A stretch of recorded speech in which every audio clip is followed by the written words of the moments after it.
Hello, once again, this is your friend, Coach Cesar, and allow me to share to you a very beautiful word of encouragement makadasig bisan pa man ining mga panahona, ining trying times. And kung ikaw nga naka-view ini nga video, please humana ni nga video kay kini nga message para imuha ni. So ang word of encouragement na akong i-share kaninyo na diha sa makita na to sa Bible, Word of God, diha sa Matthew chapter 14 verse 22 to 33. Ato makita diha nga si Pedro nilakaw sa tubig, and si Jesus Christ nilakaw usab sa tubig, no? Sa dihang si Pedro nilakaw sa tubig, yes, tinuod nakalakaw siya sa tubig kay nakafocus siya ni Jesus Christ. And when he noticed nga dunay mga dagkong balud, dugdug, kilat, he began to sink. Nalunod siya. Why? Kay ang iyahang focus nabalhin man dito sa mga balud, kilat, tugdog, which is nakapahadlo kaniya ug mo'y hinungdan nga nalunod siya. Kung atong basahon nga whole chapter, Matthew chapter 14 verse 22 to 33, sa dihang si Pedro nilakaw sa tubig, yes, totally nakalakaw gyud siya. And sa dihang nakakita siya sa mga balod, dugdug o kilat, nalunod siya. And pareha pud na bisan pa man sa ato ang panghitabo karon sa ato ang palibot. Siguro kasagaran or majority karon na ang kabalaka, kahadlok, klase-klase ang gimati, no, adlaw-adlaw atong makita sa telebisyon, sa radyo, sa social media ang mga bati nga balita, which is makatrigger sa ato ang tagsa-tagsa nga kagalingon, mahadlok ta, mabalaka, mapanik, or bisan unsan lay atong bation, no, dili na ta maka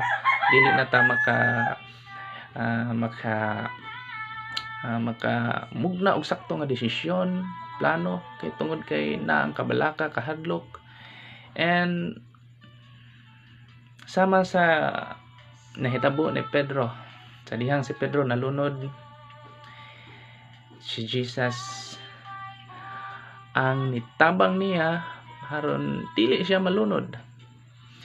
And ang gusto sa Ginoo, bisan pa man ining mga taknaa, bisan pa man ining panahona sa trying times,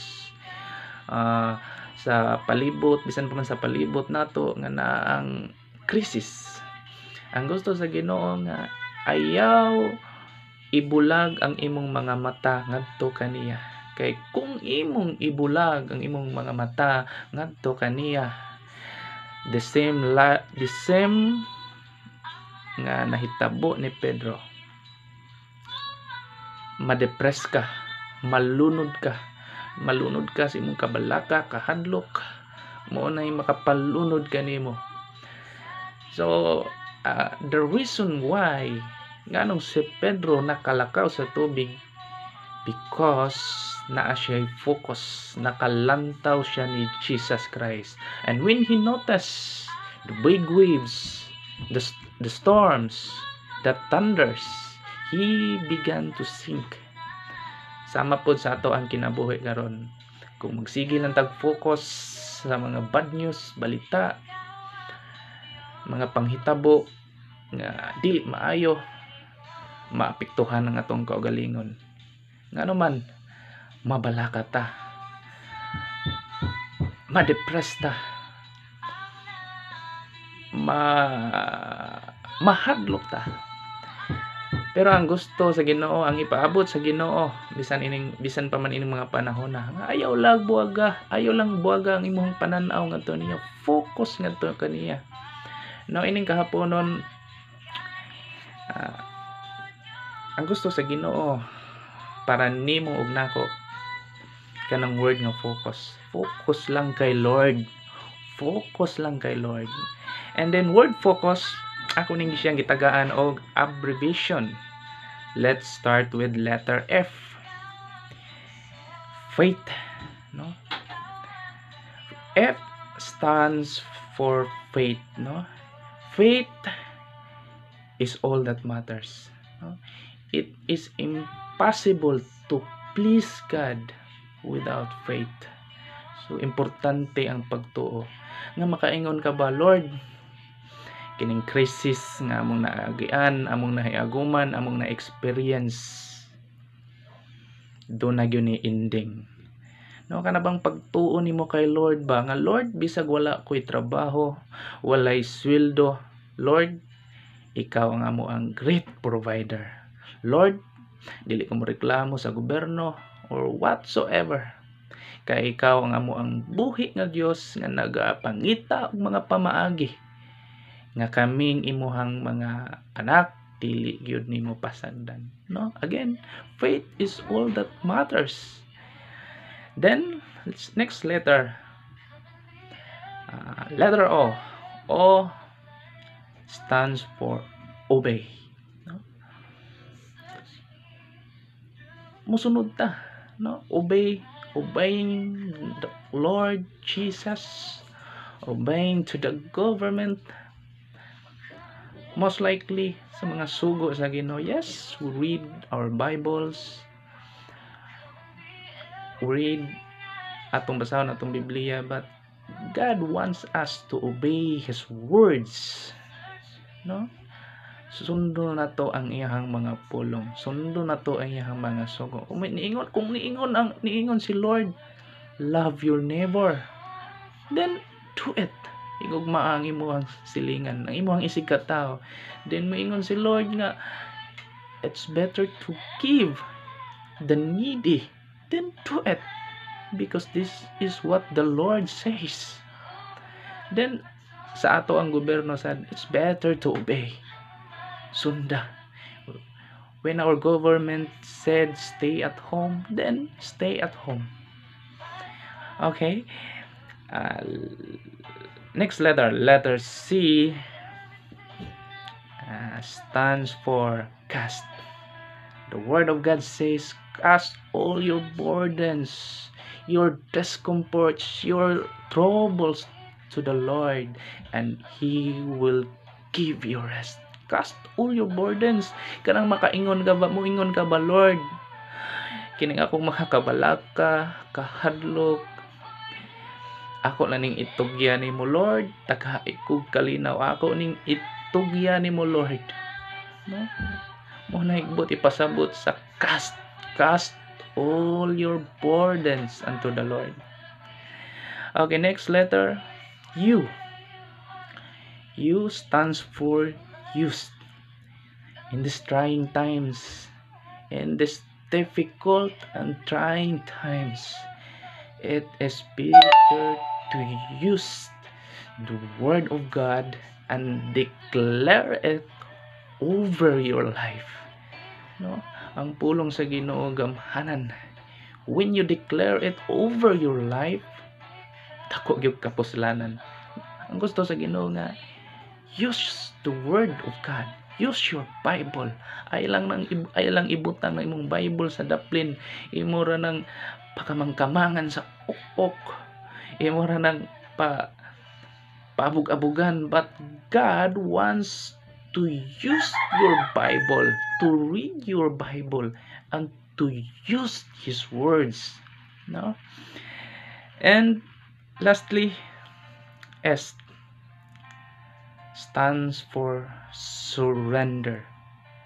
Kanang moingon ka ba, Lord, ang akong kinabuhi, akong isurrender diha nimo. Kanang moingon ka ba, Lord, ang ako ang pamilya akong i-surrender diha nimo Lord. Ikaw na'y bahala sa ako ang pamilya, ikaw na'y bahala sa ako ang trabaho Lord. Ikaw na ang mo take over Lord. Ako nang i-surrender tanan nimo Lord. Ang ako ang kinabuhi, bisan pa man sa human ining kinabuhi Lord, akong i-surrender ang ako ang kinatibukan. Kanang moingon ka ba Lord, dili na ko i-surrender or ihatag ang akong kumpiyansa diha sa among gobyerno or sa palibot sa amo ang simbahan or sa relihiyon, but Lord, akong i-surrender ang akong kinatibukan diha lamang kanimo. So that surrendering, no, mo naging diyang surrender, imong i-surrender tanan niya. Moingon ka ba Lord, akong i-surrender tanan Lord, akong kinabuhi imo kong gipakamatyan, imong gihatag ang imong kinabuhi dito sa cross. Walay rason Lord nga mahadlo ko mabalaka bisan pa man sa mga panghitabo sa among palibot. Akong i-surrender Lord tanan akong kabalaka, kahadlok, kahingawa. Kay nasayod ko Lord nga imo nang gidaog ang kalibutan more than 2,000 years ago na ang nakalabay. So ni akong pagdasig kaninyo, God wants you to have faith on Him. God wants you to obey His words, to obey His will. God wants you to cast all your burdens to Him, and He will give you rest. And God wants you to use His words, and God wants you to use your Bible, to read your Bible. And lastly, God wants you to surrender everything.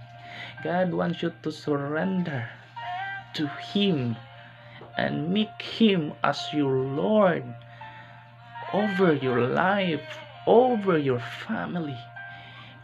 God wants you to surrender and let Jesus Christ be the center in your life, in your family as well. So in that way, you will be able to walk on the water.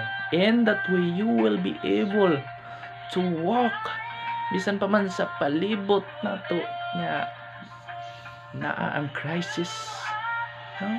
Kung nakafocus ta kay Lord, bisan pa man unsay mahitabo sa palibot, still you will be able to walk despite of difficulties, despite of these trying times, because nakafocus ka kay Lord.